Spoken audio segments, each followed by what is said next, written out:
As long as he's not suspended. Who knows?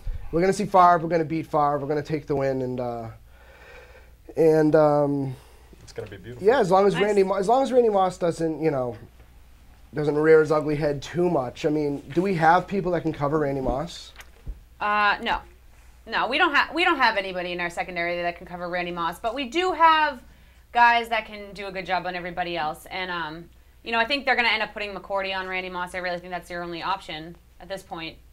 I read in the Herald today that actually they're having Arrington start on Randy Moss. They're starting Arrington, who's had a little bit of injury issues lately. Apparently they're going to put him on Randy. So, we're going to. I agree. I think it should be McCourty, but I guess what we have to really take a look at is our man Tom Brady. We're going to have to focus on him. We're going to have to focus on him for our offense. He is still number 5 in QB ratings. He's definitely still doing what he needs to do for this team. He's a leader. He's consistent, and I think that our offense is going to have to just do what they have to do in this game to really get the momentum swinging that way. And the defense, I think the defense can follow suit. It's not going to be easy, but nothing ever is with our Pats these days. They're going to have a little more of a running game in this game also. Yeah, this is something that they're going to have to turn up. The law firm, as they call him, put out Ben Jarvis and see how he does. Or Danny Woodhead. Oh yeah, we can't forget about Danny Woodhead. So.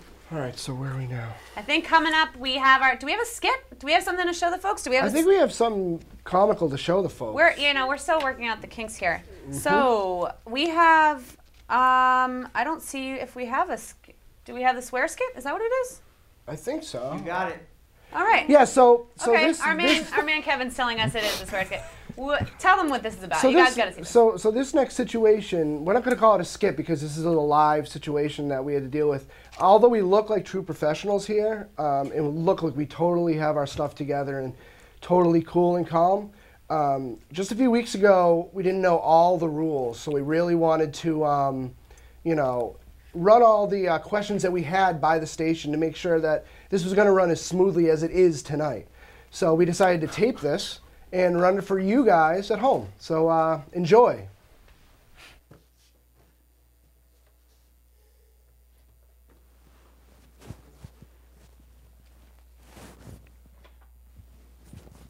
That's the wrong skit. Oh, no. All right, Mike, so you ready for the big matchup? I am. How do you feel like it's going to go? Sorry, wrong one. That was a quick sneak peek at something else. That's a little gem you're going to get later, but we actually have something else for you. Yeah, so that's wasn't this guy's fault. Yeah. Just so everybody knows. Yeah, my fault. That's Here not. we go. Here we go. We've got it queued up for you guys. Check it out. Blame God.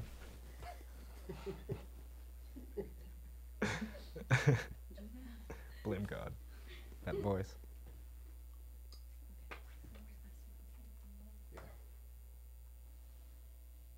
I'm ready to go. Yeah. All right. Let me call you right back because I have some people that just walked in. All right. Okay. Thanks. Okay. Bye. Hey guys, what's up? Hey, love the studio. Yeah, checked everything out. That's great. Yeah, oh, it was great. awesome. I'm happy that you like It's it. great. I think we just have a couple questions. We want to run by you to make sure we're all on the same page. Yeah. Sure. Can I say, like, can we say on our show? No. No, you can't. So, my head's not the problem. We can't. And head with anything that's not nice inside of the So can I say? you can't say. No. Can I say? Are you real? No, you can't say. Why would you be able to say? Boy, I mean. No. Oh. You aren't getting this. This isn't like Wayne's World. It's not in your mom's basement. I mean, we have older people that watch. We have kids that watch. You really can't. You gotta watch the language. It can't happen. All right. So we can't say. Did we ask about? Did you say we could say? She said. If it's about the AKC dog show, I suppose you could say. That's not what you're doing. Right, Okay, so what if we're talking about dog show and then we can say? I've never even heard anybody say. Why would you want to say? Well, I mean, for obvious reasons. I mean, it gets our point across. Have you seen some of the people that play sports in this town? Yeah. I'm just saying, gets you riled up. Anyway, I guess we'll scratch that. No! No.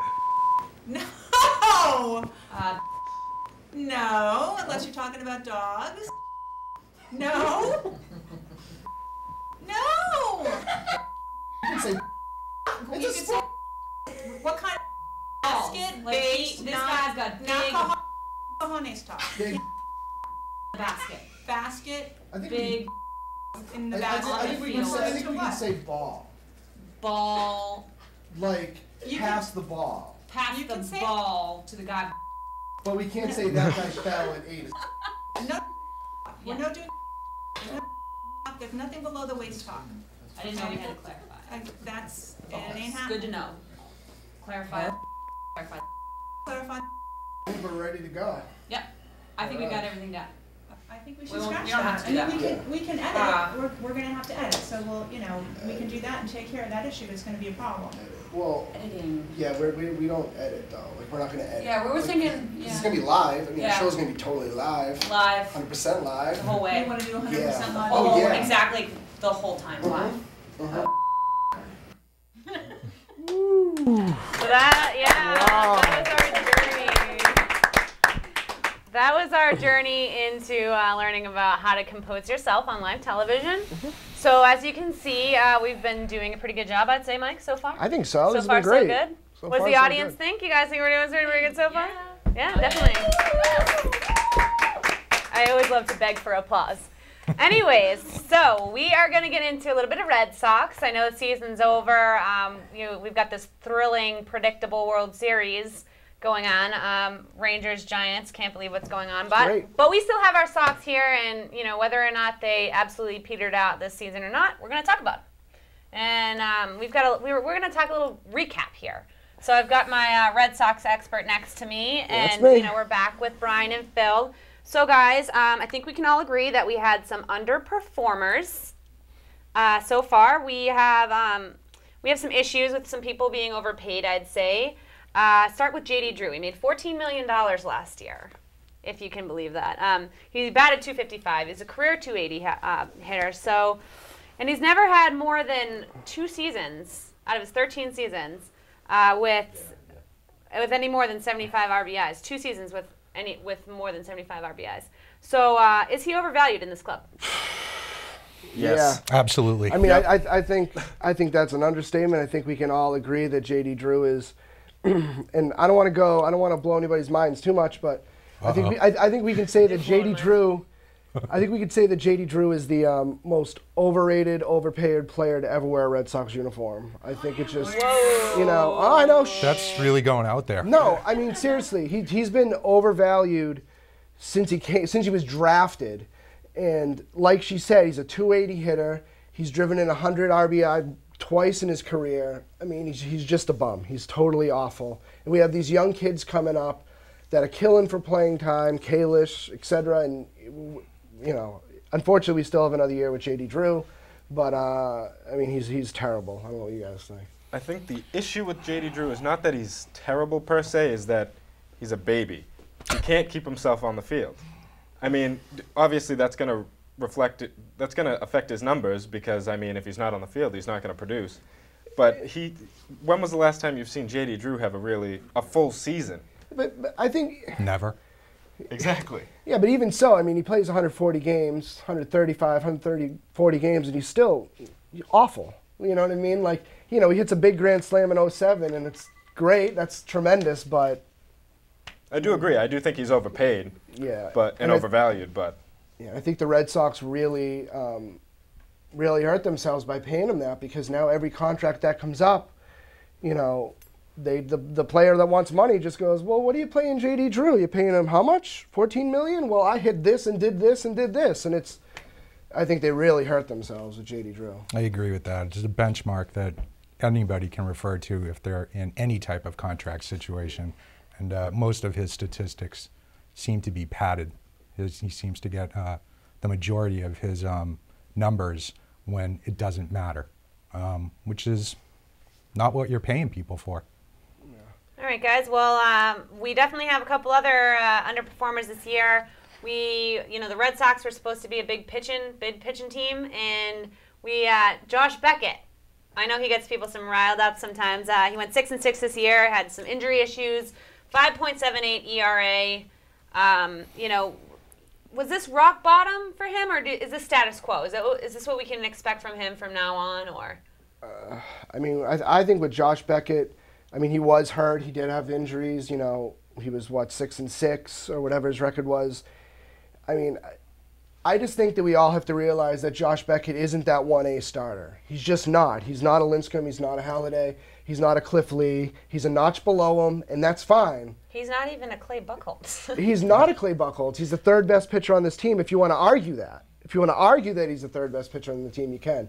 But Buchholz and Lester are both above him. I definitely think I think your ace should be, in my eyes, John Lester. He led the team in strikeouts this year, and I just think that he's the most solid starter they have right now. And I mean, Clay Buchholz is coming up, but he's had one full season, so I'm not going to name him an ace right now. But I definitely think John Lester is your best pitcher. Then if you want, you can flip-flop and toss around John Lackey and Clay Buchholz, and then, obviously, those two, whichever order you want, and then Josh Beckett. That's how I feel, personally. Yeah. I think what you saw with Josh Beckett this year was purely an issue with his injuries. Is he on the downside of his career? Probably. I think what you saw this year you won't see again unless he has some type of really debilitating injury. I think next year he's going to be extremely much better. Well, I think everybody hopes that. I think everybody's hoping, because we're stuck with him after that enormous contract we signed for him last year. So we'll see where we go with it. The free agents coming up this year is kind of a big deal. We've got Adrian Beltre probably on the market. We've got David Ortiz. We got V-Mart coming up, you know, and then we've also got our captain, dear to our hearts, Jason Varitek. So what are we going to do with these guys? I mean, I know we've got some great hitters in there. What are we thinking? Well, I mean, I'll throw it to you guys. Out of Martinez, Beltre, I mean, I guess we could say Martinez and Beltre. Who's the number one guy that you guys want to see? Beltre. I go Martinez. I think behind oh boy, Woo, we got behind the plate is where you really need a rock solid individual. He's got a good bat and he calls a decent game, and that's I think the primary position. He's touching the ball all the time. Well, I feel like Adrian Beltre would be a bigger asset to this team because, for one, if Beltre leaves, you don't have a third baseman. And, I mean, I think that Victor Martinez's defense has been a little suspect sometimes in making throws down to second base. And Beltre actually last season led the Red Sox in average. He was second in home runs, tied for first with David Ortiz in RBIs, led the team in hits as well. So, I mean, something has to be said for the guy who basically carried your offense. I think that he definitely needs to come back. I'd like to get both of them back if possible. wow, I'd love that too. Let's throw him a curveball and take them all back. Wow, look at that controversial statement coming from the Wicked Awesome Sports Show. You're finding out crazy things over here. Crazy. I mean, I think I'd like to have them both back too. I don't think we're going to see Adrian Beltre back. I think he's going to want too many years for his, you know, he has had an injured past. It wasn't this year. This year it was amazing.